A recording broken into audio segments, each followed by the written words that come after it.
So I forgot to post the video that I have of Cortney Bartholomew in court for the second time. She actually went back to court the next day after her first arraignment this past week because they messed up something with the spelling of her name, so they had to go back to correct that. Now, the delusion is real with this one because she yet again was trying to say that she should get out, she should have bond because she has a 14-year-old son to take care of. And this is a thing that I'm like, how do you not understand this? Not only did they then have to reread the charges to her again, not only did she have time with her lawyer again, she doesn't seem to understand, like, get it through her head, even if by some miracle they were to grant her bond and she could get out, right?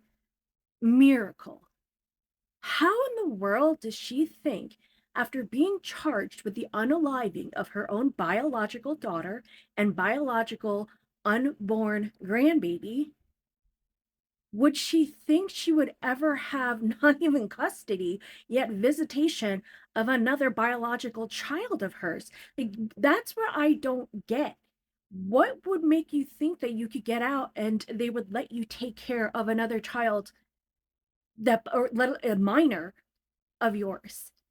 The delusion is real. And the crazy thing is she just like always huffs and puffs away after, like, the audacity for them to not listen or take that as something serious to let her out is just insane with this one.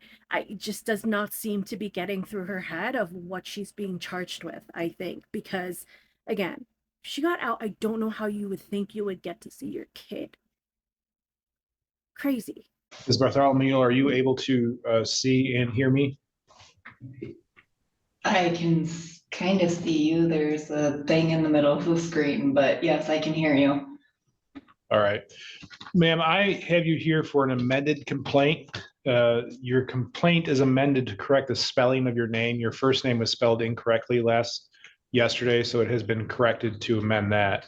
But I do have to go through the charges with you again. It is alleged that on or about November.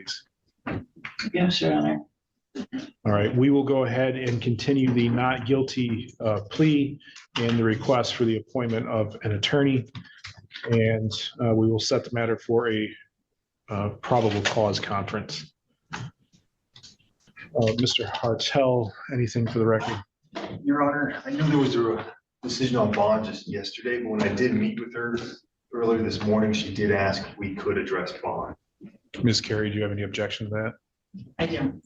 Mr. Hartel? Thank you, Your Honor. I do, of course, realize and respect that these type of allegations are not required to have a bond set. However, I would ask the court to consider one. She does have strong ties to the community. She has advised me she has various medical appointments coming up that require CAT scans, other important conditions that I won't go into too much for protection for medical reasons. I believe yesterday I failed to mention that she does have a minor child that she's the primary caregiver for. I believe a 14-year-old boy, if I recall correctly. She would like to get home to him, help take care of him and her other obligations. I again know these are very heinous allegations. I would ask the court to consider applying as many non-monetary bond conditions as possible, and perhaps even a high monetary bond.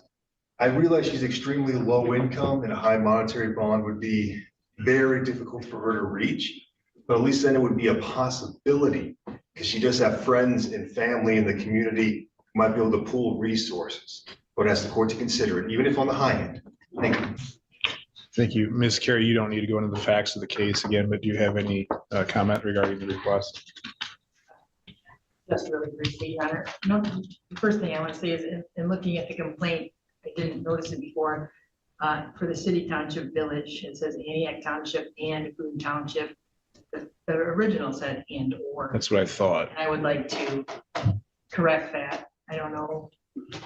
Write it down, or maybe there's other typed signed one. What we'll do is I will accept that as a verbal motion and I'll grant the request to amend it to change it to and or, and I will make the change on my copy.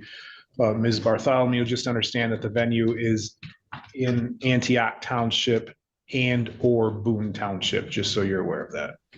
Okay. A new amended. You can send up a new amended one we won't arraign her on that because I'll consider that done just now. Thank you. And briefly on the bond issue, absolutely nothing has changed from yesterday to today. This, again, is as serious as it can be. And I believe the risk of flight, given these allegations, is just too high. And I would ask the court to continue the remand or holding her without bond. Thank you. All right, thank you. The court agrees that there's been no change in circumstances. While I understand there are some health conditions and the concern for a minor child, the fact remains that Ms. Bartholomew is, I find, a flight risk and a threat to the community. So I will continue to hold her without bond. Anything else, counsel? No, thank you. No, thank you. All right, Your Honor, Thank can you, I Jill. say something? Mr. Hartel. If it's only applicable to bond, I wouldn't be opposed to it, as long as it's not about the underlying case. It's only about bond. All right, I am willing to work with the prosecutor also, so I'm not going to get into and that. also to have my jail sentence from this jail to my home where I would be monitored at your guys'. That is something I have no control over. I am not most likely than not, I will not be your sentencing judge. I just need to be able to take care of him. I'm the only one that has custody of him. Is Bartholomew, I understand, but the fact is I've found that you are a threat and a flight risk, and I am not going to, at this point, I'm not authorizing a bond. Thank you, Jill. Thank you, Your Honor.